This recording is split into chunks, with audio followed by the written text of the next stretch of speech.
Cordial saludo, mi nombre es John Michael Castaño Marulanda, código 10932254467 del curso de electrónica de potencia, grupo número 18. En esta fase 2 vamos a realizar entonces el diseño de la señal de control de nuestro circuito de SPWM, nuestro inversor. Vamos a tener en primer punto los parámetros que ya teníamos calculados en la fase 1, que son los siguientes parámetros. Voltaje de la entrada en DC son 10 voltios, voltaje AC de la salida es 120 voltios RMS, frecuencia de la señal de salida son 150 Hz en una onda de forma senoidal, la potencia de salida 500 vatios, índice de modulación de amplitud 0.76, índice de modulación de frecuencia 11, voltaje pico de la señal de control va a ser 3 voltios y la distorsión armónica total del diseño o THD es menos 1,3393. Vamos a realizar los cálculos matemáticos para hallar los valores de voltaje pico y frecuencia de la señal de control, que es la senoidal, y de la triangular, que en ese caso sería la portadora, a partir de los valores de MA y MF. Para el voltaje pico de la onda triangular, tenemos entonces que voltaje triangular es igual a voltaje de la senoidal, o sea de la control, sobre MA.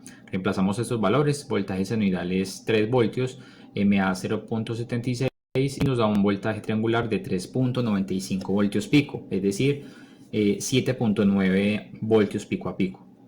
Para el voltaje de pico senoidal, simplemente para hacer una verificación matemática, nos queda entonces voltaje senoidal es igual a el voltaje triangular por MA, es decir 3.95 por 0.76 y es igual a 3 voltios, como ya lo teníamos anteriormente.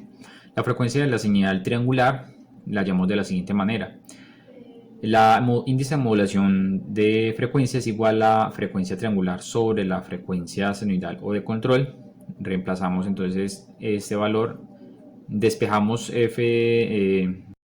frecuencia triangular, es decir, la frecuencia de control la pasamos al otro lado a multiplicar y reemplazamos. Índice de modulación es 11 de frecuencia y la frecuencia del control es 150 Hz. Nos da entonces una frecuencia de la onda triangular de 1650 Hz. Para la frecuencia de señal de control también simplemente para verificar matemáticamente, tenemos entonces que índice de modulación de frecuencia es igual a la frecuencia triangular sobre la frecuencia senoidal o de control. Reemplazamos estos valores de MF, que es 11, y la triangular, que ya la sabemos que es 1650, y la frecuencia de control la pasamos al otro lado a multiplicar y índice de modulación de frecuencia pasamos a dividir, es decir, 1650 sobre 11 nos daría 150 Hz, efectivamente, como ya teníamos en nuestros datos anteriores. Entonces colocamos nuestros valores en esta tabla: MA, que es 0.76, índice de modulación de frecuencia, que es 11, el voltaje pico de la señal senoidal matemáticamente es 3, el voltaje pico de la señal triangular matemáticamente es igual a 3.95, la frecuencia de la señal senoidal matemáticamente es 150 y la frecuencia de señal triangular matemáticamente nos dio 1650. Vamos a realizar entonces la construcción de la etapa de control, donde tenemos que tener un generador de señal de onda senoidal con los valores de voltaje pico y frecuencia correspondientes de la onda senoidal, un generador de señal triangular con los valores de voltaje pico y frecuencia correspondientes, un amplificador operacional como inversor no amplificador para obtener la señal senoidal desfasada a 180 grados, un primer amplificador operacional como comparador para las señales de seno A y la señal triangular, un segundo amplificador operacional como comparador de las señales seno B y la señal triangular, un amplificador operacional como diferenciador no amplificador para hacer la diferencia de los datos de los dos comparadores, y por último, en el circuito debemos de conectar los respectivos osciloscopios para hacer un seguimiento y análisis de las señales obtenidas. Entonces realizamos este montaje acá en Proteus de la siguiente manera. Tenemos acá nuestra onda, voy a colocar esto por acá, vamos a estar generando la onda seno, ¿sí? Onda senoidal, la tenemos entonces acá de amplitud de 3 voltios y una frecuencia de 150 Hz. y esa va a ser nuestra señal de seno A. Corremos este programa y tenemos entonces ese primer punto de un generador de señal de senoidal con los valores. Ahora vamos a generar una señal triangular con los valores de voltaje pico y frecuencia correspondientes, que lo tenemos acá. Entonces ese es nuestro generador de onda triangular, donde tenemos que nuestra frecuencia, en este caso la redondeamos a 1600 Hz o 1.6 kHz, rango 1, y voltaje pico era 3.95, es decir, voltaje pico a pico es de 3.9 voltios. Tenemos acá que es una señal triangular y la tenemos configurada como unipolar. Tenemos un amplificador operacional como inversor no amplificador para obtener la señal senoidal desfasada a 180 grados. Entonces tenemos nuestro inversor acá con nuestro amplificador operacional, donde estamos obteniendo la señal A y estamos realizando una señal invertida, que en este caso va a ser nuestra seno de B. En este primer osciloscopio de ondas seno y triangular estamos comparando el seno A, que es de esta fuente senoidal, y el seno B, que es la señal que sale de nuestro inversor, la seno A invertida desfasada a 180 grados. Tenemos un amplificador operacional como comparador para las señales seno de A y señal triangular. Entonces tenemos nuestro segundo amplificador operacional con esa comparación. Entonces acá en este amplificador operacional estamos alimentando todo el circuito o el encapsulado de nuestros circuitos, de nuestros amplificadores operacionales, con más 9 voltios y con 9 voltios menos 9 voltios respectivamente. Y estamos ingresando entonces los datos de el seno de A, que es nuestra senoidal, nuestra señal de seno triangular, que es la que nos está proporcionando ese generador de onda, y esa va a ser entonces nuestra salida del comparador A.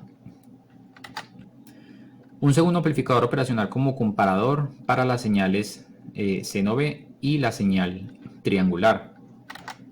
Entonces por acá tenemos nuestro comparador comparador de seno de B con la triangular. Entonces estamos ingresando la onda desfasada a 180 grados, que es la seno de B, y la señal triangular de nuestro generador, para tener entonces nuestro comparador B. La salida va a ser nuestro comparador B, que es la que estamos ingresando entonces acá en este segundo osciloscopio, el comparador A y el comparador B, y de allí vamos a sacar también, vamos a ver la señal de SPWM, en la cual vamos a realizar acá un amplificador operacional como diferenciador no amplificador para hacer la diferencia de los datos de los dos comparadores anteriores. Es decir, entonces tomamos este comparador A, tomamos este comparador B y lo utilizamos en configuración de diferenciador en este circuito del amplificador operacional LM741, donde nuestra salida entonces va a ser nuestra señal SPWM.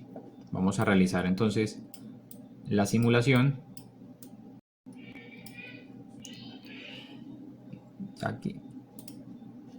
Listo. Vamos a ver el primer osciloscopio, que es la onda senoidal y la triangular. Tenemos en este nuestra primera onda senoidal, que es la que nos proporciona nuestra fuente de onda seno, en la cual podemos ver que efectivamente está a 3 voltios pico, es decir, 6 voltios pico a pico, ¿sí?, con su respectiva frecuencia. Tenemos entonces nuestra segunda onda, la onda que es la onda senoidal desfasada a 180 grados, efectivamente con los 3 voltios picos que tiene la primera señal, y nuestra señal triangular, que en este caso podemos ver, vamos a apagar un momento estas dos, y tenemos entonces una señal pico a pico de aproximadamente 7.9. 7.9. Listo, ahí la tenemos. 7.9. Entonces, tal cual lo teníamos en nuestros cálculos. Tenemos nuestras señales senoidales y las triangulares.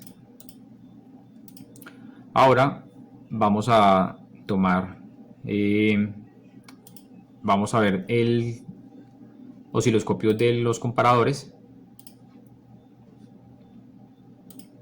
Listo. Aquí en la señal A tenemos el comparador A. Estamos viendo de la seno de A con la señal triangular. Y en la entrada B, o sea el azul, tenemos el comparador B, que es nuestra señal del seno de B, o sea senoidal desfasada, y la señal triangular. Y tenemos entonces la señal desfasada 180 grados.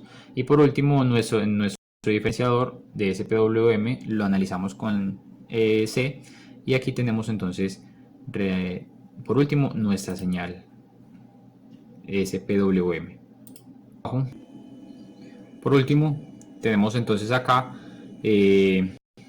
un conversor. En el mapa conceptual me corresponde un conversor de elevador tipo bus, que es un conversor cuyo trabajo es, a partir de un voltaje de entrada, obtener un voltaje de salida mayor, teniendo en cuenta que la corriente de salida siempre será menor que la entrada. Tenemos aquí dos circuitos donde podemos ver que es un voltaje de entrada que tiene un inductor en serie con un switch. Este circuito tiene en paralelo un capacitor, y a su vez es el voltaje de salida, con un diodo de aquí de protección, y ese switch se puede reemplazar con un transistor de tipo MOSFET. Al momento de cerrar el switch se genera un gran campo magnético proveniente de la fuente de entrada y que es almacenado por la bobina. Al abrir el switch, la energía almacenada pasa al capacitor, el cual la almacena y al mismo tiempo la entrega a la carga. Al cerrar de nuevo el switch, la bobina carga de nuevo la energía, mientras que a la vez el capacitor entrega la carga, la energía almacenada. Como la energía de salida es mayor que la entrada, se utiliza el diodo para que la corriente no se regrese. Y por último, acá unas ecuaciones de cálculo donde podemos ver que el voltaje de salida sobre el voltaje de entrada es igual al tiempo de la señal sobre el tiempo que permanece en off el switch, y esto es igual a 1 sobre 1 menos la relación de trabajo del interruptor, que esta se puede hallar con el tiempo de encendido del switch sobre el periodo de la señal, donde esa relación de trabajo debe ser mayor o igual a 0 y menor o igual a 1. Ese es el ejercicio de nuestra fase C. Muchas gracias.